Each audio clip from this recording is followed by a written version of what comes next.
One of the mistakes I made is I found somebody that bought something from us, and then all of a sudden I overhauled my whole company and started chasing after people like that. And I didn't have a really good go to market plan, and I suffered. That is something that many of us probably do as organization leaders and also as individual contributors. And that's why on this episode, I figured it made sense for us to have a conversation around this: how to not get distracted by the false promises, the false patterns, and change our whole marketing strategy, our sales outbound strategy, and then come to nothing. This episode will give you exactly what you should be doing. Check it out.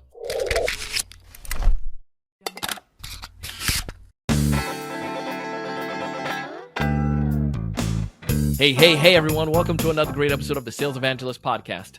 I'm your host, Donald C. Kelly, the Sales Evangelist. And I'm so excited for another great episode. I'm so excited to be here with you today. And on this episode, I have a fantastic guest. He's the one and only Brady Jensen. His company is called Aggregate Insights, and I have a link down below. You can check them out. He also gave us a free gift. If you listen to the episode, you hear it at the end: aggregateinsights.com/podcast, aggregateinsights.com/podcast. But in this episode, we talk specifically about this false pattern, how this rears itself sometimes in sales organizations, where marketing may share something with us, or sales may see something, or the CEO may connect with a big client, and then all of a sudden we want to change our whole process because of that. And in actuality, it's not something that's going to work for us. So this episode is fun. You're going to really enjoy it. If this is your first time listening to this podcast, please subscribe. Consider doing so, because we're going to drop all kinds of goodies for you that's going to help you improve in your sales approach. As always, our podcast is designed to help you either 1, 3 to 5x your sales pipeline, or 2, close twice as many deals. And every episode is going to outline that. And this one of those is going to give you best ways that you can do this. Let's dive in. Check it out. Brady, welcome to the show. Hey, thanks for having me. Of course, man. I'm really looking forward to this conversation, to get some ideas from you when it comes to just like, how do we identify the customer, like some of these false patterns that we've all messed with and we've all seen as sales professionals. And I've made changes or encouraged my leaders to try to make changes because of one customer, and threw everything off. But I'm really looking forward to picking your brain on this to get some ideas. But before we dive into that, I bragged about you on a teaser a little bit there, and I may or may not share that we know each other before this. But tell us a little bit more about what you do, man.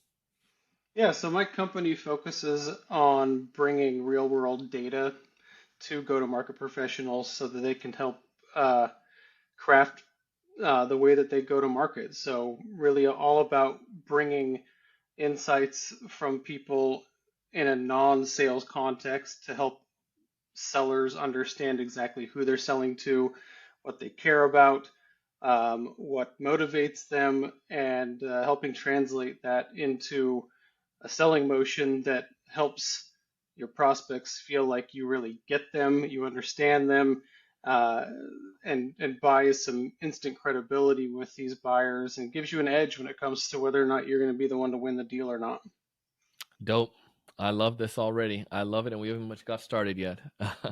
um, well, with that knowledge and the stuff that you have, the experience that you have, not only working within your own organization, but the companies you've worked for, as well as the company you consult for, there's a lot of information that you probably could pull. One of them that grabs my attention, and the scenario is, I've made mistakes on this, where I saw a customer, and then all of a sudden I felt like I needed, and even in my business, I've done it where I change everything around. And when I first started, I really was just like running anyone that just like breathing, and they said, "Hey, I'm interested in this." I was like running towards that person and trying to create unique packages and so forth. But the thing that got my attention about what you're talking about is just some of these false patterns. And I would love to get some insights from that, that you can help us out with as sales leaders, sales professionals. And then also for some of the management that's listening on this call. Does that sound fair enough? Absolutely. So before we even dive into that, I gave a little scenario there. Maybe you can tell me a little bit of a scenario or outline for me how you commonly see people get fooled with the false pattern, or what exactly is some of the false pattern idea. And there's so many different places in which this manifests itself, right? Yeah. Everything from a CEO that might be talking to the most valuable customers, limiting their time with customers that look more like their average customer, and they may Hmm. bring things up all the time of, AT&T said this, so let's all go that direction, right? Or, a sales leader might be hearing, one or two things about a competitor. Maybe they're not even really showing up in deals yet.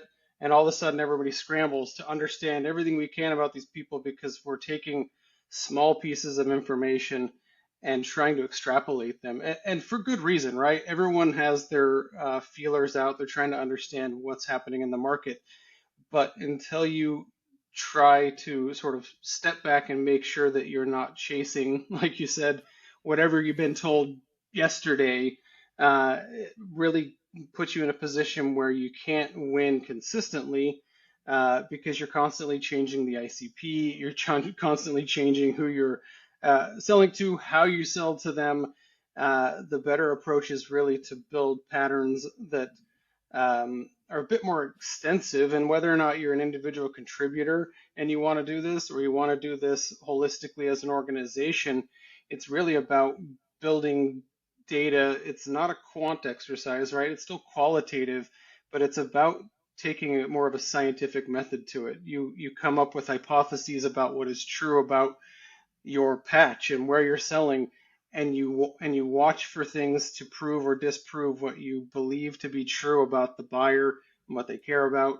And over time, you can build a very clear picture of what that average person you're selling to looks like. And until you do that, you're constantly sort of chasing these anomalies or outliers, which throw you off from where you actually need to be paying attention, which is how am I going to reach the most people Mm. with the message that's going to move them to make a buying decision in my direction. And unfortunately, no one has the time and to really say we're going to devote 40 hours to understand this one prospect. Maybe if you get up into the strategic accounts, that might be the case. But for most sellers, you don't have the luxury of sitting around and doing a bunch of research when you have a quota hanging over your head that you got to make.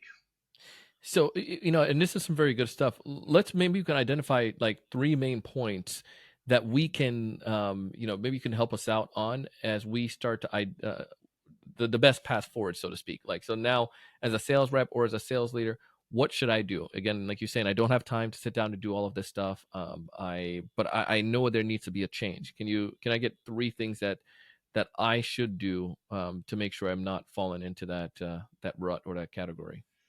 Um, we'll see if we can come up with three. But the first thing that I would Yeah. say right off the bat is to evaluate every deal, right? Evaluate it in terms of not what you put into CRM, whatever goes out in that sort of way, but evaluate what worked, what didn't work, what did you believe to be true, what did you find to actually be true or not, and that's on it's on a post deal basis, right? Because Hmm. you have the ability to look and say, what did I think was going to happen, and then what did happen. All the better if you can actually have that feedback come directly from the buyer themselves. Sometimes it's difficult to get that as a sales rep. There's some support that the organization can give you through things like win-loss analysis. But even if you can't, from my perspective, there's sort of a good, better, best sort of thing. The best is maybe you have a third party go out and talk to those buyers and they give you all the dirty details about what worked and what didn't work for them. But don't let the best be the enemy of the good, which is Mm. you have the conversation. You try to find out. Be aware that they probably are going to feel a little uncomfortable giving you the ultimate truth. You're going to have to ask some questions. If you're good at qualifying deals, you can be very good at having these conversations as well, where you don't accept the easy answer of, oh, it was the price, it was the product, it was this, it was that, right? Like explore with those people who you've built a relationship with over the course of a sales cycle.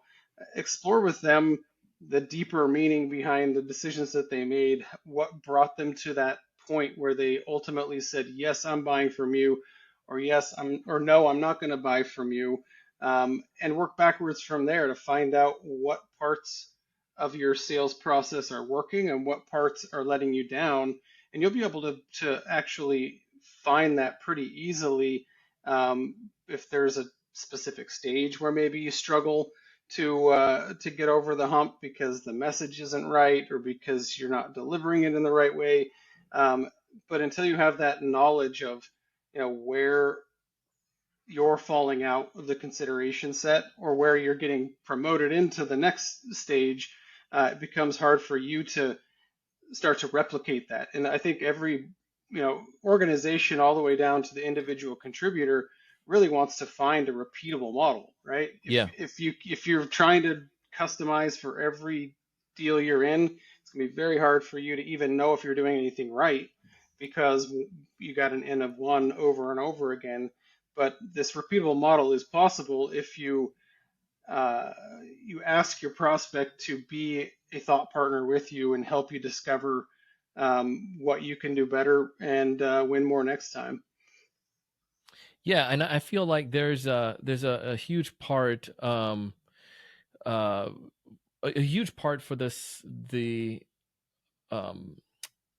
opportunity for growth when when as an organization, and especially everyone rowing in the right direction, can do that. And let me speak from experience. One of the times I remember when we were growing part of our business, and I we did have that same like this anomaly, right? Or where I had certain clients that were big and a certain clients were small, but it really affected our sales enablement. And then I had the podcast, so I had people that were coming in, or excuse me, our go-to-market strategy, because I had people coming in through inbound, and I was like, okay, well, these are people that are interested in what we have to offer. I didn't do a good job of what you're sharing, like getting that real deep analysis or getting real deep information. And then I would do my cold outreach, and then I was like, well, we need to go after bigger fishes. And it was just such a huge mess, and I found myself going in that headache, and my salespeople also felt like that whiplash as well. So from my experience, I knew that was like a huge issue for us until we were able to finally figure that stuff out. But I yeah, I'm just amening what you're saying on that part.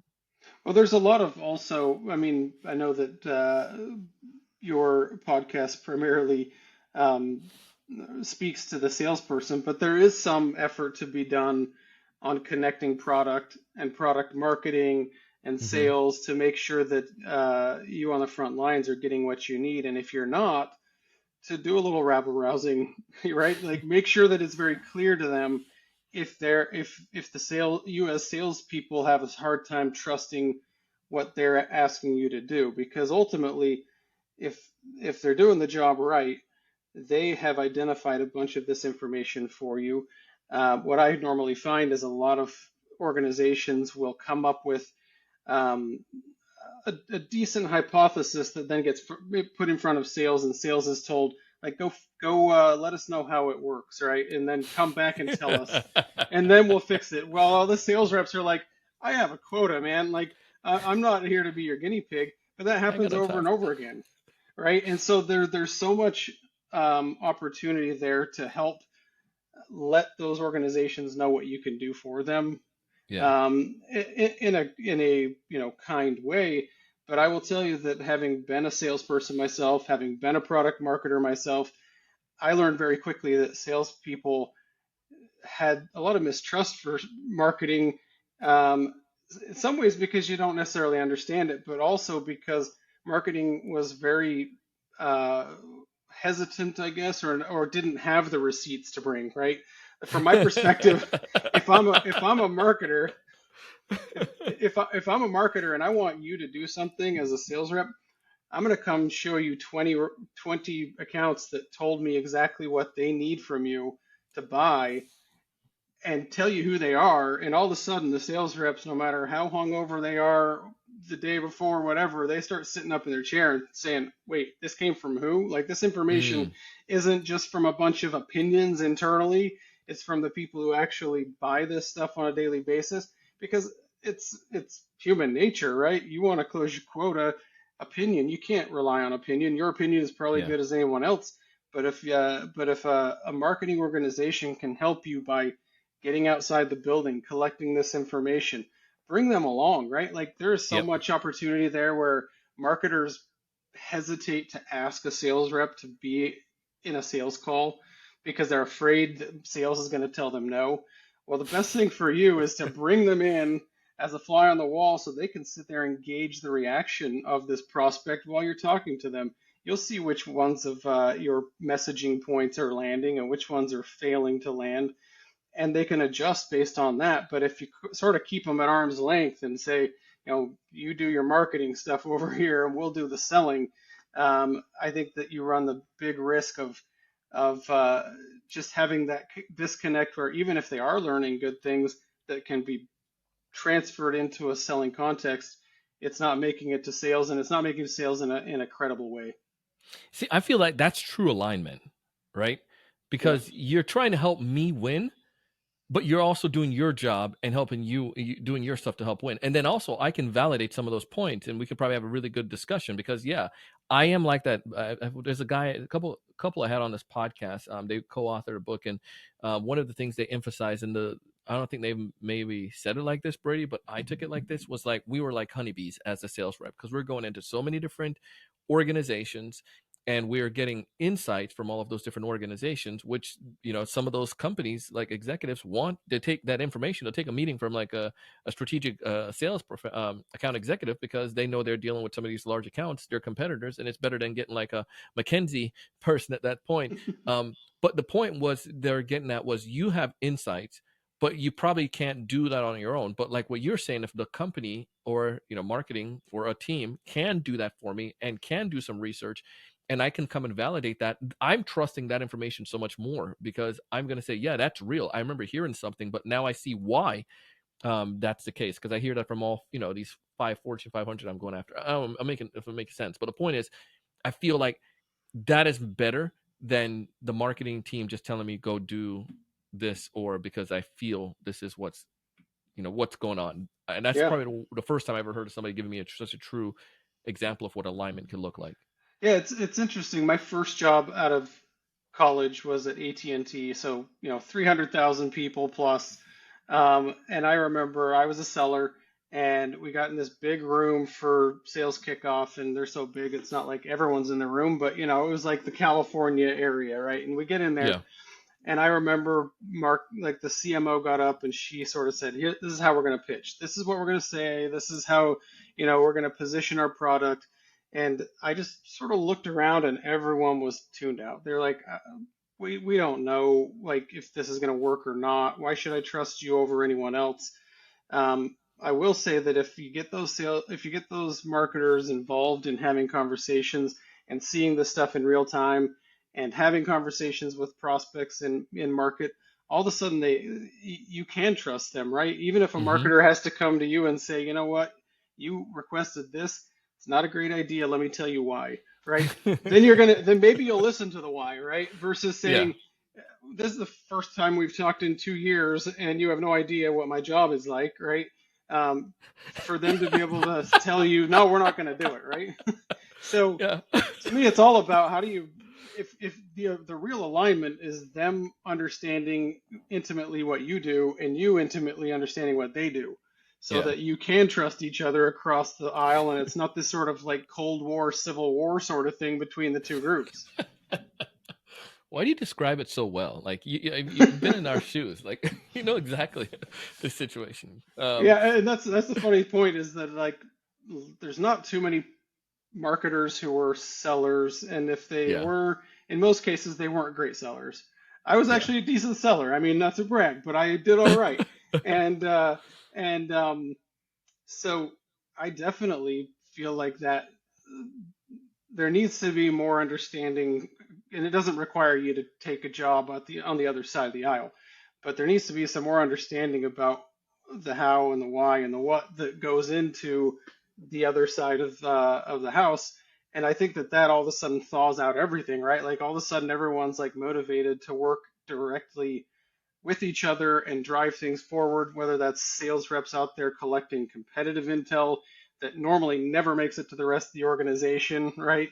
Or whether Yeah. that's some insight that you've got about a deal that you're working, where if that can be combined with the insights of five other sellers, all of a sudden you have a pattern that you can start to think about as like true versus just a pattern that's like, hey, in my patch, I'm seeing this, so you should totally change the way we pitch, right? Like Yeah. the same way as marketing gets the bad rap, like marketers think of sellers as folks who like, you know, you get names, the coin operated, whatever. I hate that stuff. I think it's unfair. But they sort of think of it in terms of like these guys are all out for their own selves the rest of the company can sort of sink or swim.